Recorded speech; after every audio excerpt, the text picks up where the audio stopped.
Délégation d'associations féminines chez le Premier ministre Maître Apollinaire Kyelem de Tambela. La délégation est allée réaffirmer son soutien à la transition et échanger sur la faible participation des femmes aux sphères de décision. L'essentiel des échanges en début de journal.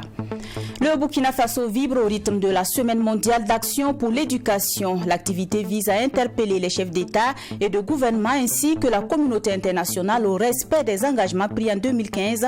Précision dans un instant. Et puis nous serons au stade Issoufou Joseph Konombo pour suivre la séance d'entraînement de nos étalons. Supporters sont sortis massivement pour soutenir l'équipe nationale. Ambiance à suivre également dans ce 13h. Voilà pour le sommaire. Bonjour et bienvenue. Le chef du gouvernement Maître Apollinaire Kyelem de Tambela a reçu en audience ce mercredi une délégation d'associations féminines du Burkina conduite par la ministre en charge de la femme. La délégation est allée réaffirmer son soutien aux autorités de la transition et échanger sur les difficultés qui entravent l'épanouissement de la jeune féminine au Burkina. Le point avec Michael Tougri et Wendla Sida Kabouri. Le Premier ministre Apollinaire Kyelem de Tambela a accordé une audience à une délégation d'associations féminines du Burkina Faso. Conduite par la ministre en charge de la femme Nandi Somé, cette rencontre a été une occasion pour la délégation de réaffirmer son soutien aux autorités de la transition et de discuter des difficultés qui entravent l'épanouissement de la gente féminine, notamment sa faible participation aux sphères de décision. Nous sommes venus demander une audience à M. le Premier ministre pour échanger avec lui sur non seulement la situation actuelle de notre pays et aussi le féliciter pour toutes les actions qui sont entreprises dans le cadre militaire ou autre pour que notre pays retrouve sa souveraineté. C'est un entretien franc, riche en enseignements sur la situation nationale et la place de la gente féminine dans la société. À l'entame de son propos, la porte-parole de la délégation Rosalie Oba a salué le leadership du président de la transition, le capitaine Ibrahim Traoré, et du chef du gouvernement pour les succès engrangés dans la reconquête du territoire national, favorisant ainsi le retour à ce jour de plus de 200 000 personnes déplacées internes dans leur localité d'origine. Nous lui avons aussi expliqué ce que les femmes font et ce que les femmes souhaitent faire aux côtés des responsables de notre pays. En tout cas, nous encourageons tout ce qui a été déjà entrepris et nous avons assuré aussi à M. le Premier ministre notre engagement et notre disponibilité à accompagner tout ce qui est fait au niveau du terrain. Du reste, cette délégation des femmes du Burkina Faso dit rester engagée aux côtés des autorités de la transition pour les actions de retour à la paix et la quiétude. Les femmes ont aussi saisi l'occasion pour plaider pour une rencontre avec le chef de l'État, à l'instar des autres composantes de notre société. Signature ce 13 juin à Ouagadougou d'un mémorandum d'entente entre le Burkina et l'Alliance internationale des BRICS.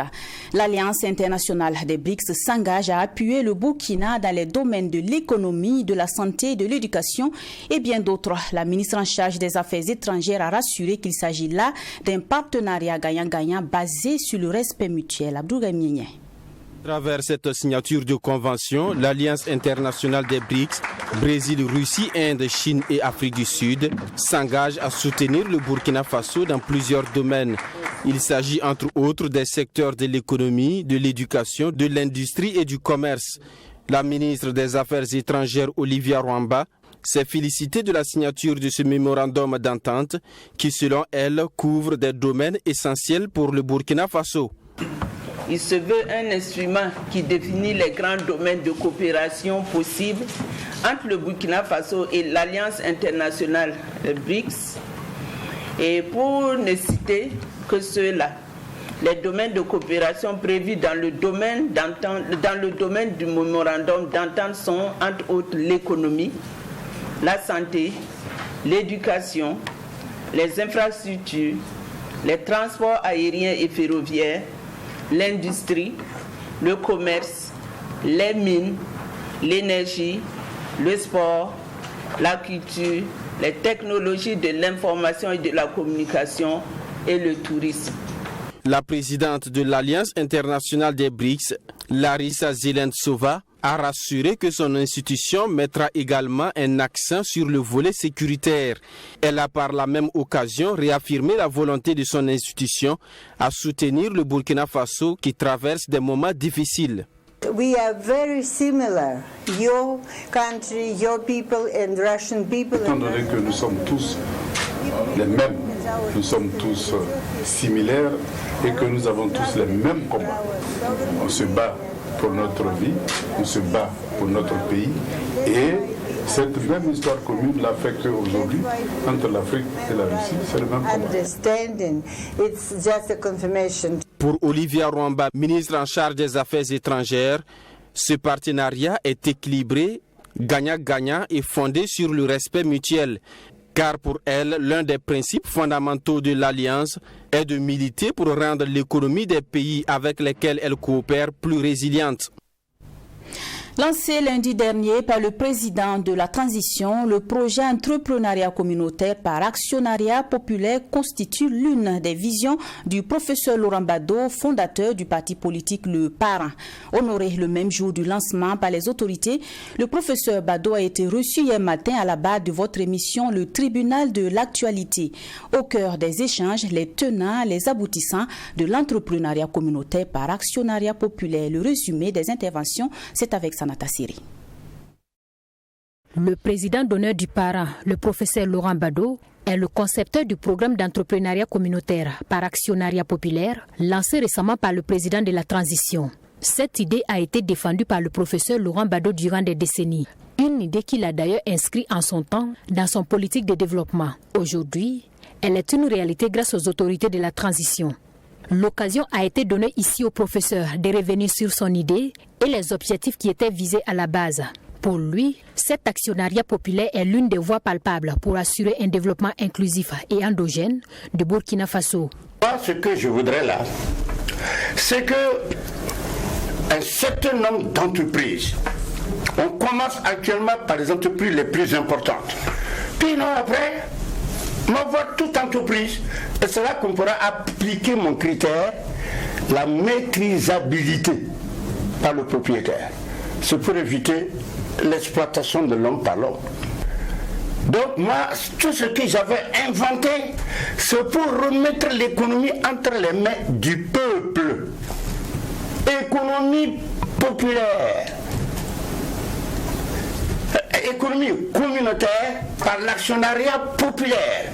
L'initiative a donc été mise en exécution par le capitaine Ibrahim Traoré et appréciée par la plupart des Burkinabés. Toute chose qui réjouit le professeur Laurent Bado. À la question des juges du tribunal de l'actualité de savoir si cette idée avait été défendue sous les régimes précédents, notamment celui de Roch Kaboré, le professeur répond par l'affirmative. J'ai toujours défendu l'actionnariat populaire. J'ai toujours défendu. Sous Roch même, j'avais 32 lois en entrant à l'Assemblée nationale. Bon, je me dis que les autres présidents n'ont pas jugé bon de prendre ce modèle de développement. Pour moi, ils n'ont pas voulu. Et puis, ils avaient peut-être le poids des puissances dominatrices. L'initiative est lancée, certes, mais il revient à l'État de prendre des dispositions pour que l'entreprise communautaire ne soit pas sous le contrôle d'une tierce personne. Que faire donc pour que la gestion n'échappe pas au contrôle de l'État? Franchement, il faut amener les gens à investir, même des milliards, et non seulement on va contrôler. Maintenant, c'est bien, c'est une chance, mais ensuite et surtout, on va voir au niveau des impôts. Qui gagne plus, paiera plus. En plus, oui. C'est bien ça. Ah, toi là, tu t'es retiré avec combien? Ton avoir là, tes cadeaux là. Oh, tu as eu 3 millions. Ah bon, écoute mon cher, sois gentil, donne 1 million encore à ton peuple et garde les 2 millions. Ce sont des choses pareilles. En rappel, la souscription à l'entrepreneuriat communautaire par actionnariat populaire se fait à 5 000 francs CFA et le prix minimal pour l'achat d'une action est de 10 000 francs CFA. Et pour éviter un certain monopole, l'achat des actions est limité et avec une participation de l'État à hauteur de 20% au capital de chaque société créée. Depuis le 12 juin dernier, le Burkina Faso vibre au rythme de la Semaine mondiale d'action pour l'éducation. 6 jours durant, plusieurs activités sont au programme. L'annonce a été faite au cours d'une conférence de presse organisée par la Coalition nationale pour l'éducation pour tous au Burkina. Décoloniser le financement de l'éducation, c'est le thème retenu pour cette édition 2023. Les détails de Mamidriana Kamabou. Depuis 2000, la campagne mondiale pour l'éducation en collaboration avec les coalitions nationales pour l'éducation organise chaque année la Semaine nationale de l'action de l'éducation autour de thèmes variés. Cette activité vise à interpeller les chefs d'État et de gouvernement ainsi que la communauté internationale pour le respect des engagements pris en 2015. Des engagements qui sont censés d'assurer l'accès de tous à une éducation de qualité sur un pied d'égalité et promouvoir les possibilités d'apprentissage tout au long de la vie. 23 ans après la tenue des différentes campagnes, le coordonnateur national de la coalition, Taïourou Traoré, dresse le bilan. De 2000 à maintenant, nous sommes à un taux brut de scolarisation de plus de 70%. On est à 80% même. Donc ça, c'est vraiment une bonne chose. Et puis la question de l'éducation des filles. La question de l'éducation des filles, aujourd'hui on voit qu'au niveau du primaire comme du post-primaire, les filles, en tout cas, accèdent plus à l'école que les garçons. Et en termes de taux d'achèvement, les filles terminent plus le cycle primaire et le post-primaire plus que les garçons. Décoloniser le financement de l'éducation est le thème retenu au niveau mondial pour la célébration de la Semaine mondiale d'action pour l'éducation. Au Burkina Faso, le dit thème constitue une innovation majeure, à en croire Taïourou Traoré. Pour faire face effectivement à la crise sécuritaire, le gouvernement a élaboré une stratégie nationale de l'éducation en situation d'urgence. En fait, c'est cette stratégie qui devait être financée à hauteur de 555 milliards. En 3 ans, on n'a pu mobiliser que 5,6 milliards. 5,6 milliards, et dans ces 5,6 milliards, l'État a mobilisé 1,80 milliard environ. Et les 4 milliards et quelques, ce sont les partenaires techniques et financiers. Plusieurs activités en lien avec le thème sont organisées 6 jours durant, soit du 12 au 17 juin. La production d'une déclaration de lancement de la SMAE 2023, la réalisation d'une émission télé sur le thème de la décolonisation du financement de l'éducation, une conférence de presse pour informer l'opinion nationale et internationale sur la nécessité de la décolonisation du financement de l'éducation. Des forats régionaux sur la décolonisation du financement de l'éducation. Et pour une meilleure participation des structures dans les 13 régions du Burkina Faso, la Coalition nationale pour l'éducation pour tous entend poursuivre les activités de sensibilisation et d'interpellation jusqu'à la rentrée scolaire d'octobre prochain. Dans la perspective de promouvoir la culture burkinabé à l'international, l'association Dambé, en partenariat avec d'autres structures, organise une tournée internationale pour des artistes burkinabés. La tournée est dénommée le Burkina Faso à la conquête du monde 2023. Prévue pour débuter en Europe, le comité d'organisation a annoncé les couleurs face à la presse. Cette tournée connaîtra la participation de grands noms de la musique burkinabé comme Kayaoto, Amzi, Nabaloum et bien d'autres qui entendent se produire au plan national à partir du 21 juin prochain à marge de la fête de la musique. Amadou Bourema, Wendla Sida Kabouri. La musique du Burkina Faso à la conquête du monde, c'est l'objectif recherché par l'association Dambé. En effet, à l'occasion de la célébration de la fête de la musique, elle a dévoilé le chronogramme du dit événement. Les artistes comme Kayaoto, Amzi, Nabaloum et Kerisbi se produiront le 21 juin à l'espace Gambidi. Et le 24 juin, Freeman Tapili, Achille Ouattara s'ajouteront à la liste et seront du côté de l'Europe pour hisser le drapeau burkinabé. Pour Idrissa Sawadgo, connu sous le nom de Freeman Tapili, coordonnateur du projet, ces concerts prévus en France sont des portes de sortie de la musique burkinabé vers le monde entier. L'objectif, c'est de faire sortir notre musique hors du Burkina Faso. Voilà, c'est aller sur les scènes professionnelles, aller à la conquête du reste du monde. La France est pour nous la porte d'entrée. Sinon, quand nous sommes en France, il y a des dates de Belgique, du Canada, etc. Mais la France est pour nous la grande porte d'entrée. Nous allons commencer par une grande date à l'espace Gambidi le 21 juin. La fête de la musique. Donc c'est pour communier avec tout le monde autour de la musique. Voilà, ces artistes qui iront jouer ailleurs, ils vont d'abord présenter leur spectacle au Burkina Faso. Pour Freeman Tapili, cette tournée européenne se feront avec non seulement les artistes, mais également leur staff. Le but, selon lui, est de permettre à chaque staff d'artistes de créer un réseau de personnes du showbiz européen qui ouvrira la porte des spectacles aux artistes burkinabés dans plusieurs autres pays du monde. Chaque artiste, il va avec son manager, son producteur. Voilà, parce que c'est le business après qui doit être monté et bien ficelé.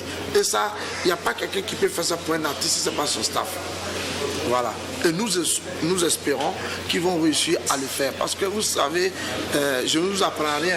En termes de musique, il n'y a pas de petites scènes. Et une scène appelle toujours une autre scène, en fonction de ta performance. Le Festival de la musique, c'est aussi montrer les œuvres musicales burkinabées au monde extérieur. C'est l'une des raisons qui a motivé Canal+, l'un des partenaires de cette célébration de la fête de la musique, à accompagner cet événement. Koroti Missanou, représentante du directeur général du Canal+ Burkina, a tenu à féliciter les organisateurs pour ce projet au regard de la situation nationale. Nous avons la casquette de partenaire numéro 1 de la culture et de révélateur des talents. Donc c'est exactement ce que toute l'équipe le comité de l'organisation fait. Et c'est pour cette raison que nous sommes tenus aux côtés de cette célébration culturelle. Cette 18e édition de la fête de la musique se déroule dans un contexte de résilience et de résistance. Cependant, faire connaître et valoir la musique burkinabé à l'extérieur est le challenge à relever par les organisateurs de cette activité. C'est une première depuis la fermeture du stade du 4 août. Les étalons se sont entraînés devant leurs supporters au stade municipal Issoufou Joseph Konombo. Autorisés par les premiers responsables, ils étaient nombreux, ces supporters, à assister à cette séance d'entraînement. Parmi les joueurs, quelques-uns se sont fait découvrir pour la première fois par les fans et d'autres ont renoué les liens. Vous le verrez, c'est un entraînement aux allures des matchs officiels. Revivons l'ambiance avec Assami Tiemtori. Ce sont des supporters sortis nombreux qui ont envahi le stade Issoufou Joseph Konombo ce mardi. Mais rassurez-vous, ce n'est pas pour suivre un match, mais la toute première séance d'entraînement des étalons ouvert au public après la fermeture du stade du 4 août. Donc, première fois, d'abord 3 ans, on ne voit pas ça. Bien, merci. Ça coince un peu, ça va aller. Le ministère n'a qu'à pied bien. On n'a qu'à gagner le stade 4 août là. Sinon, on a manqué ça. Ah, Dieu merci. On est content. Des supporters qui avaient manqué également à ces joueurs habitués au bain de foule. Obligés de jouer les matchs à domicile au Maroc, c'était important pour eux de revoir un chaleureux public. Toujours content de voir son peuple venir soutenir son équipe et aussi les remercier aussi pour cette sortie parce qu'ils sont nombreux pour nous soutenir. Les remercier beaucoup et leur dire aussi que ça nous va droit au cœur qu'on va prendre cette motivation pour aborder le match du dimanche. Tout le monde est très motivé et je le répète, rien que de sentir les gens derrière nous, le peuple derrière nous, comme aujourd'hui, c'est une motivation supplémentaire pour nous, tout simplement. Une motivation supplémentaire qui va manquer une fois de plus aux étalons pour cette rencontre face aux requins bleus de Cap-Vert lors de la 5e journée des éliminatoires. Le capitaine Bertrand Traoré déplore cette situation. C'est toujours compliqué quand on va jouer au Maroc. On ne sent pas cette chaleur, on ne sent pas le public du stade de Katoute. C'est quelque chose de spécial. Quand tu joues un match au stade de Katoute, le stade plein, c'est spécial. On en parle souvent dans le groupe. Il y a beaucoup qui n'ont pas encore joué un match officiel avec les étalons au stade de Katoute. Et nous qui avons eu la chance de jouer plusieurs matchs au stade de Katoute, ça nous manque. Et ce public-là nous manque. Aujourd'hui, ça fait plaisir de les revoir. J'espère qu'on va revenir jouer ici très bientôt au stade de Katoute. Cette séance d'entraînement ouverte au public était également l'occasion pour certains fans et sympathisants de s'exprimer sur certains choix de l'entraîneur. C'est un plaisir pour moi d'assister à cette séance d'entraînement, mais c'est quelque chose vraiment que je voudrais signifier. En fait, il y a des joueurs qui sont plus méritants. Et je vais parler clairement en disant le nommé Stéphane Aziski, il mérite vraiment son poste. Et moi, tout comme mon souhait, c'est de le voir sur le terrain. Franchement, c'est ce que j'avais dit. Aziski, Mahamadi Bangri, Nasser Djiga et autres, voici des joueurs qui attendent d'avoir leur chance pour s'exprimer véritablement. En plus de cela, il y a également des nouveaux qui tapent à la porte comme Ismaël Sioné, Cheikh Ouedraogo, Mohamed Zégué et Chassa Bansé. C'est vrai, l'équipe est déjà qualifiée, mais pour moi l'objectif, c'est de donner le meilleur de moi-même pour avoir un temps de jeu, pour pouvoir monter le gap. C'est vrai, j'ai joué contre la Côte d'Ivoire, c'était bien. Si je gagne l'opportunité, je pense que je vais essayer de faire mieux que le match de la Côte d'Ivoire. Très bien, je me sens déjà à la maison ici. Il y a des bons joueurs, ils sont tous gentils, aussi le coach, il est très gentil et je me sens bien ici. C'est donc un groupe homogène et focus sur ce match contre le Cap-Vert qui s'est entraîné dans une bonne ambiance dont l'objectif reste la consolidation de la première place. On veut consolider la première place parce que c'est quand même important, même si on est déjà qualifié. Et après, il y a les vacances, il y a les championnats qui vont reprendre. On aura tout le temps de préparer la CAN tranquillement. C'est l'objectif pour tous les joueurs qui sont convoqués. C'est de faire un bon match, finir premier du groupe et après on verra. On va aborder le match pour le gagner. Depuis que je suis là, on a toujours attaqué les matchs vraiment pour les gagner. On ne fait pas de calcul. Parce qu'il ne faut pas oublier qu'il y a aussi la CAN derrière, on doit préparer la CAN et on veut avoir une certaine ambition dans le jeu, même si les conditions là-bas de jeu ne seront pas forcément faciles. C'est un synthétique, c'est avec un climat un peu particulier aussi. Mais malgré tout, on fera le maximum pour gagner le match, on ne fera pas de calcul, tout simplement. Le Burkina Faso, en tête du groupe B avec 10 points, jouera donc ce dimanche contre le Cap-Vert qui totalise 7 points après la 4e journée et qui doit forcément battre le Burkina Faso afin d'avoir son ticket de la qualification avant la dernière journée.